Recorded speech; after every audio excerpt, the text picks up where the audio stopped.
Donc, alors, 1970, j'arrive à l'Université de Montréal. Encore une fois, plein de perspectives d'avenir. Au plan professionnel, j'avoue, je vois les perspectives plus intéressantes ici qu'à Laval. Ce qui va changer la donne du tout au tout à Laval, c'est Bernard Sadin-Langlure. C'est lui qui arrive dans un département problématique, avec bon potentiel et des capacités qu'il va immédiatement mettre sur la table, réussira à faire tout le poids pour transformer ce département, enfin ce programme d'anthropologie accroché à rien du tout, en un véritable département d'anthropologie. Là-dessus. Donc, Marc Adela avait jeté les bases, mais en termes d'organisation, c'est Bernard Saladin qui fera les choses. Je continue toujours de donner des cours pendant 2 ans. Jusqu'en 72, je donne encore des cours à tous les 15 jours. Je mets ma famille dans la petite Datsun et on part pour Laval, automne-hiver, et je vais donner des cours d'anthropologie économique, d'ethnologie mésoaméricaine là-bas. Bon, je pensais que, ils disent, écoute, tu peux pas nous lâcher comme ça, on n'a personne de donner ces cours. J'ai dit, d'accord, et je vais le faire pendant 2 ans. Après ça, ils auront tout le monde qu'il leur faut. Ils n'auront plus besoin de moi. OK, donc ici, bien sûr, ici aussi, c'est un département assez chaud. Contestation étudiante, on va connaître ça dès 70, dès la première année, où je suis là, il y a encore. Mais, comme je disais, c'est surtout une question d'âge. Quand on conteste un prof de mon âge, là, on a l'impression de s'attaquer à son père ou à son grand-père. Tandis qu'un jeune presque de notre âge, là, on peut plus parler avec lui librement. Alors donc, je rencontre mes étudiants. On est en octobre 70 en même temps. Il y a des tas de choses que les étudiants sont impliqués politiquement. D'ailleurs, il y en a qui me demandent carrément, comment ça se fait que ta maison n'a pas été visitée par les flics, toi? Parce qu'à ce moment-là, n'importe quel militant québécois qui se respecte a eu au moins un allanamiento, a eu au moins une perquisition. A eu au moins une perquisition par la police. Alors moi, j'ai jamais eu de perquisition, donc je passais pour un militant un peu tiède. Marc, pas mauvais dans les circonstances, là, mais en tout cas.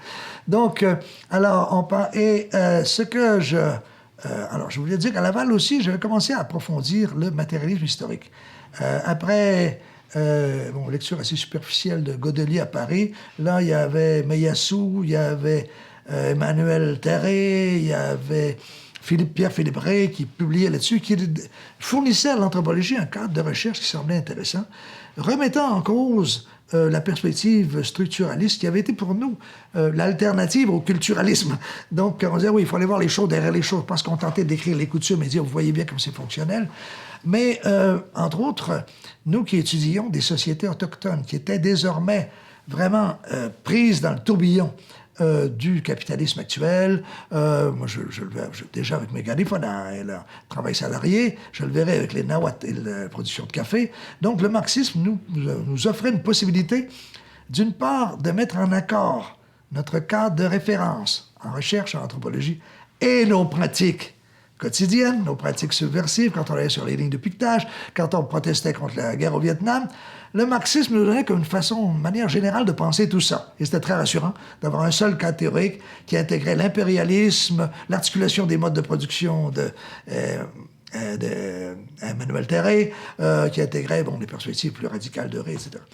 Bon, on savait bien qu'il y avait des débats au sein du marxisme, mais quand même, ça semblait pouvoir... Au-delà des chapelles, on espérait qu'il y avait une possibilité d'intégrer tout ça.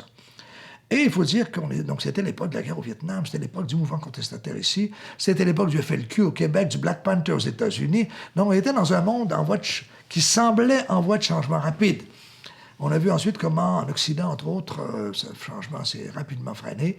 Et dans les pays du tiers-monde, les pays qui ont fait la révolution à ce moment-là n'ont pas forcément livré la marchandise ensuite. Mais ça, c'est apparu ensuite. À ce moment-là, on voyait qu'on continuait toujours de voguer sur la crête de la vague, comme on l'avait été dans les années 60. Tout allait pour le mieux. Bon, ceux qui étions de gauche, voyons que ça irait pour le mieux vers la gauche, et ceux de droite pensaient que tout irait vers le mieux vers la droite, mais de toute façon, on avait en commun que tout irait pour le mieux. Et on s'embarque dans les années 70, je fais mes recherches de terrain. Pour ces recherches-là, j'avais développé un cadre formaliste en liaison directe avec ma thèse de doctorat. Mais sur le terrain, au Mexique, grâce à des collègues mexicains, je rencontre tout à coup des marxistes mexicains qui eux aussi mettent ensemble leurs pratiques politiques et leurs pratiques anthropologiques. Et là, se mettent à nous décrire le mouvement autochtone, le mouvement paysan mexicain, la structure du capitalisme périphérique mexicain. Et là, tout à coup, c'est un autre plongeon. Là-dessus, il y a une collègue québécoise, Louise Paré, qui est allée migrer au Mexique. Elle s'est mariée là-bas, elle s'est établie là-bas, un peu comme ce que tu dis, là. Elle s'est établie là-bas dans les années 60, et qui a été, comment je pourrais dire ça, mon assistante senior pendant les années de mes recherches là-bas, qui m'a fortement facilité, d'une part, le contact avec des chercheurs mexicains intéressants, travaillant dans mon domaine, puisque moi, j'arrivais ici du Canada, je ne connaissais personne, et d'autre part, également, la proximité avec des revues, des livres, tout ce qui se publiait là-bas au Mexique. Le Mexique, par rapport à d'autres pays latino-américains, est influencé par ce qu'on appelait l'eurocommunisme. C'était des choses qui sont oubliées maintenant. Dans les années 60, les communistes européens avaient essayé de développer une théorie qui était le plus éloignée possible du stalinisme ou du néo-stalinisme opérant d'un pays de l'Est, et également qui cherchait à s'éloigner du romantisme révolutionnaire du tiers-monde. Alors là-dessus, les Mexicains qui avaient l'impression qu'ils avaient déjà eu la révolution, du moins les partis communistes mexicains, disaient, écoute, nous, on doit évoluer plutôt vers quelque chose à l'européenne. Un large front uni incluant des intellectuels, des ouvriers, des paysans, pour amener le changement qu'on souhaite au Mexique. Donc, ce milieu intellectuel mexicain, bien que je le connaissais directement très peu, 2-3 mois par année, dans les mois de vacances que nous laissait l'université, pour moi, m'a influencé énormément. Et en même temps, c'était la porte ouverte sur l'Amérique latine. Au Mexique, je découvrais toute la production des Brésiliens, des Argentins, des Chiliens. Pour moi, c'était du nouveau. Alors, on peut dire que ce qui a caractérisé mon passage à Montréal, c'était cette option de plus en plus nette et que je voulais de plus en plus cohérente vers le matérialisme historique. Matérialisme historique dont les limites aussi apparaissaient, dans la mesure où ça avait débouché sur l'URSS, où ça débouchait sur des régimes pour lesquels on n'était pas trop d'accord. Mais nous paraissait un instrument ou un ensemble d'instruments valables pour comprendre de par la société dans laquelle nous vivons, les sociétés occidentales, et d'autre part les sociétés que nous étudions. Je vous dirais qu'encore aujourd'hui, le matérialisme historique fournit mon cadre de référence fondamentale. Mais depuis, j'ai lu Gramsci. Depuis, j'ai nuancé les conceptions assez primaires du matérialisme historique tel qu'il était transposé par les grands manuels, la Vulgate, quoi, que tout dépend de la détermination économique et que le reste, l'idéologie, le politique s'ajuste. Progressivement, j'ai vu... Lénine avait dit, oui, le politique est avant tout important, prenons le pouvoir d'abord, on voit aussi ce que ça a donné. Et c'est Gramsci qui avait déjà dit, nous ne pourrons pas, dans les années 30, enfermés par les fascistes italiens en prison, il écrivait dans ses cahiers, on ne pourra jamais faire aucun changement social véritable tant que les mentalités n'auront pas été complètement transformées avec les idées d'avant-garde qu'il y a dans cette société à ce moment-là. Il disait, regardons comment la révolution bourgeoise s'est opérée en Europe. D'abord, on a sapé les bases de l'idéologie féodale, de cette théologie scolastique, etc. Et ça a été l'encyclopédie, ça a été les économistes anglais, ça a été les philosophes allemands. Et quand la base idéologique a été sapée, à ce moment-là, on a pu passer à une transformation. Ils disent, on ne peut pas passer vers autre chose. Bien sûr, ça va être long, ça va être difficile, mais les raccourcis nous amènent à des catastrophes. Il a failli se faire fendre le crâne par une pierre qui lui a été lancée dans la cour de la prison parce qu'on savait qu'il avait écrit des choses comme ça dans ses cahiers. Staline n'aimait pas entendre parler de dissidence, comme vous le savez, même pas dans une prison italienne à l'autre bout du monde. Donc, alors, cette idée que, vraiment, la culture, les valeurs, les discours sont importants, c'est ça qui va tranquillement faire son chemin dans mon esprit. Là-dessus, il va y avoir une pause quant à la recherche de terrain. Pause ça va être à partir de 73 à 79. 6 longues années, je ne retournerai pas au Mexique. Pourquoi? Parce que j'ai désormais 2 enfants.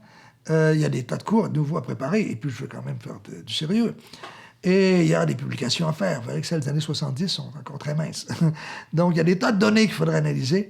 Et en même temps, il y a ici l'implication sociale au Québec. Ce sont des années d'une effervescence. Bon, vous avez connu le printemps... Vous avez connu le printemps érable, là? C'était à peu près comme ça, moins important, mais ça se poursuivait d'une année à l'autre. Hein? Donc, d'abord, pour moi, c'était d'abord les mobilisations contre la guerre du Vietnam, les dernières.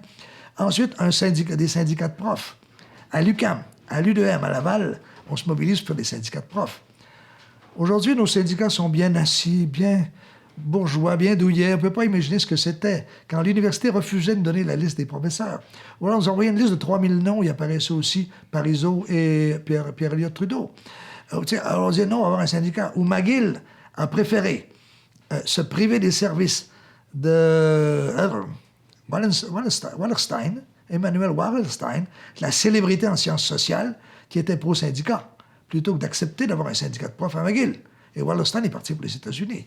Donc, il y avait des luttes importantes de ce côté-là. Là, on se lance dans le syndicat. Avec les collègues, certains collègues qui refusent d'avoir leur carte parce qu'ils veulent faire carrière. Et quand avec une carte de syndicat dans ta poche, tu penses qu'on ne te choisira pas pour être recteur ou pour être même vice-doyen ou même directeur. Et donc, d'autres qui embarquent là-dedans. Donc, lutte. Et à un moment donné, bon, le syndicat, dès qu'il est établi, montre à mes yeux son aspect proprement conservateur, défenseur des droits acquis au détriment de tout le reste. Mais à ce moment-là, il y a d'autres perspectives. Il y a le parti.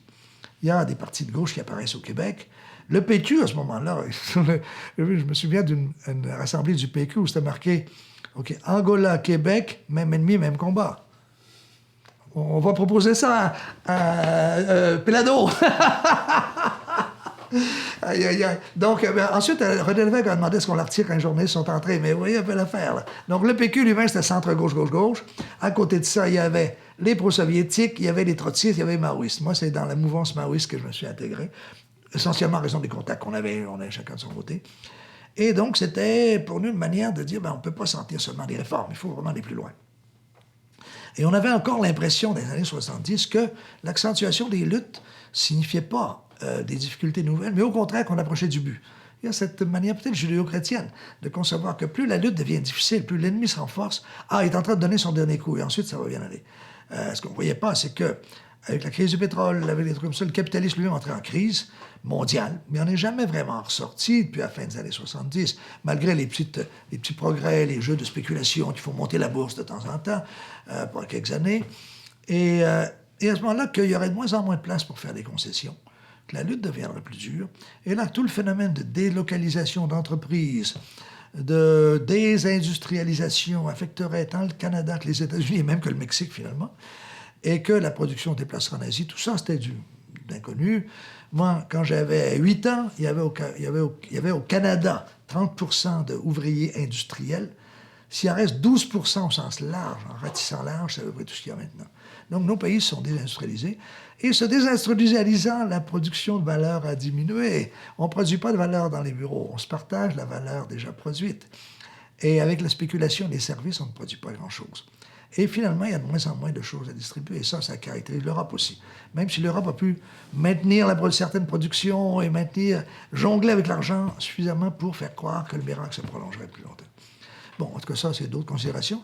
Toujours est-il que les années 70 vont marquer des périodes intenses de lutte, vont marquer aussi le reflux de certains... Dès la fin des années 70, on voit le reflux des luttes ouvrières. Il n'y a plus de grandes grèves au Québec, comme celle de la United Aircraft, par exemple. Les luttes sont plutôt des luttes d'arrière-garde, des petites entreprises de la Commonwealth Plywood de Saint-Jérôme, etc., dans les usines de misère, qui fait un moment par la suite, d'ailleurs. Alors, donc, la perspective, dans la mesure où nous, on cherchait à unifier nos perspectives de travail, nos perspectives de lutte quotidienne, là, ça nous amène à des remises en cause, à des révisions, diront les adversaires. Et c'est à ce moment-là qu'un bonhomme, Gramsci, atterrit sur la table et qu'on découvre qu'un bonhomme avait pensé dans les années 30 que le jusqu'au-boutisme n'était pas forcément la meilleure chose et que ça risquait de lancer le mouvement ouvrier européen dans la débâcle. Et c'est ce qui avait été dans les années 30. C'est ce qui s'était produit. Et c'est à ce moment-là que moi, je pense retourner au Mexique. Les enfants sont désormais préadolescents. Ils peuvent se débrouiller. Il n'y a plus de garderie, il n'y a plus de trucs, il n'y a plus d'horaire de garderie, des trucs comme ça. Ma femme a recommencé à travailler. Et d'ailleurs, elle s'est impliquée aussi dans la lutte pour les garderies, parce qu'il faut les faire, les garderies. Maintenant, ils vont se battre, j'imagine, pour pas qu'on les ferme. Mais à l'époque, on se bat pour les créer. Le gouvernement ne veut rien en savoir. Donc, ma femme a été aux premières loges dans toute cette lutte-là. Elle a travaillé pendant 27 ans comme monitrice, éducatrice de garderie, en plus d'avoir milité pendant 4 ou 5 ans avant pour en créer. Donc, alors ça va être son front de lutte. Moi, ça va être le syndicat puis le parti ensuite. Et on va réfléchir pendant ces années sur le fait que, bon, faut en revenir aux valeurs, il faut en revenir à l'éducation. Ça sert à rien de faire la course trop rapide vers des formules politiques qui, finalement, ne reposent sur pas grand-chose. Et ça va m'amener aussi à remettre en question cette reconsidération des moyens de lutte ici, va m'amener à remettre en question aussi mon cadre de recherche pour le Mexique. J'avais prédit dans des textes célèbres des années 70, célèbres, enfin chez nous, chez moi surtout, mais également, un agronome un jour m'a dit, tu sais ce qu'on avait étudié, nous, à Chapingo, ce que nos profs marxistes nous donnaient à lire sur la Sierra? Ton texte, mon gars, il avait été traduit en espagnol. Mais je dis, il vous a pas fait lire l'autre ensuite, il est beaucoup plus nuancé. Il dit, non, celui-là, on n'a jamais entendu parler. C'était les textes ultra-militants du début des années 70 qui étaient restés au programme de l'école des agronomes de Chapingo. Donc, je retourne dans la Sierra. Et là, moi, j'avais prédit, que les écarts entre les pauvres et les riches ne cesseraient de s'accentuer dans la région, que les paysans se dépaysaniseraient. La descampesinisation, c'était un concept de nos collègues mexicains, Roger Bartra à l'époque, avec des bouquins là-dessus, qui deviendraient des prolétaires au champ, et que finalement, ils feraient alors l'union, enfin, avec les prolétaires des villes pour faire la révolution.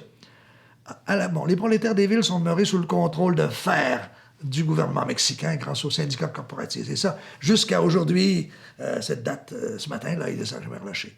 Les paysans ont connu une drôle de perspective. La crise agricole prolongée qui s'avance dans les années 70, au lieu de les amener à devenir des prolétaires de plus en plus revendicateurs, les a amenés vers une repaysanisation.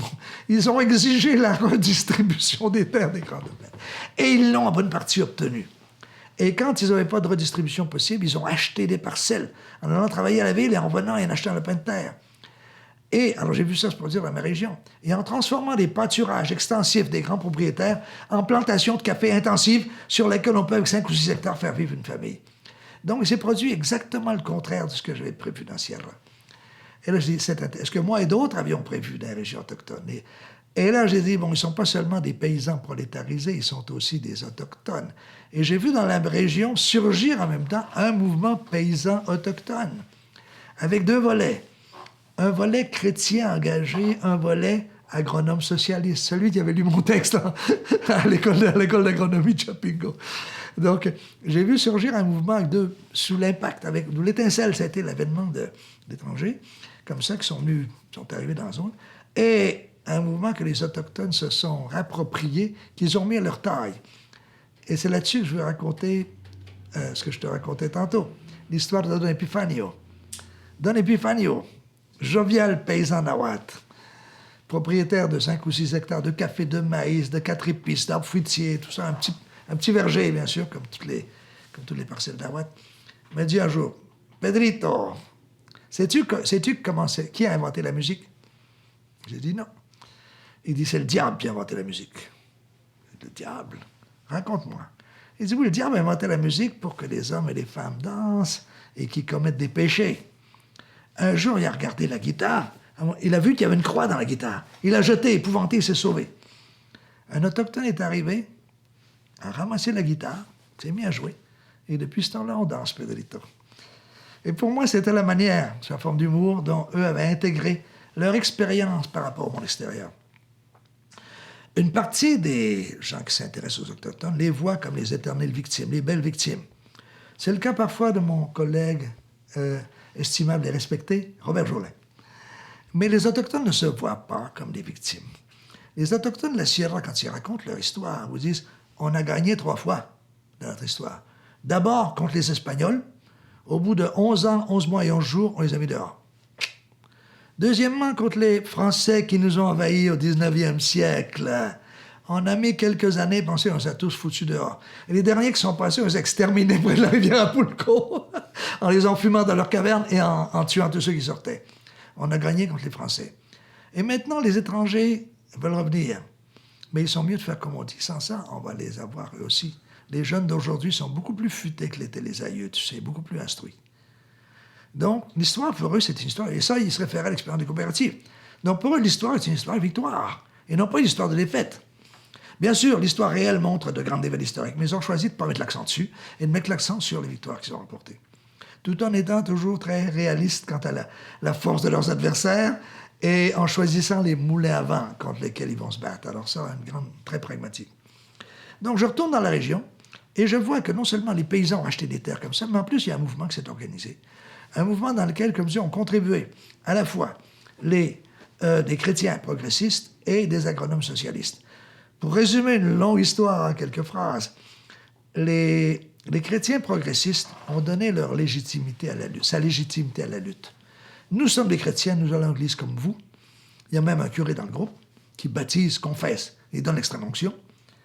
Et nous vous disons, vous pouvez vous organiser et lutter contre l'oppression. Et ça, c'est une crédibilité, une légitimité que je n'arriverai jamais à avoir, moi, à l'étranger. Je peux leur raconter ce que je veux.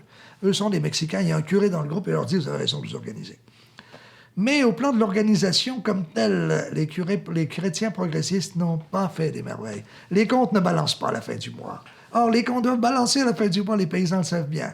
Et les agronomes progressistes, bon an, mal an, ne me demandez pas comment, leur ont enseigné comment on fait balancer les comptes de la coopérative. Ne me demandez pas comment, mais les comptes de la coopérative balancent et elle n'a jamais été obligée de déposer son bilan. Et depuis 40 ans, la coopérative fonctionne.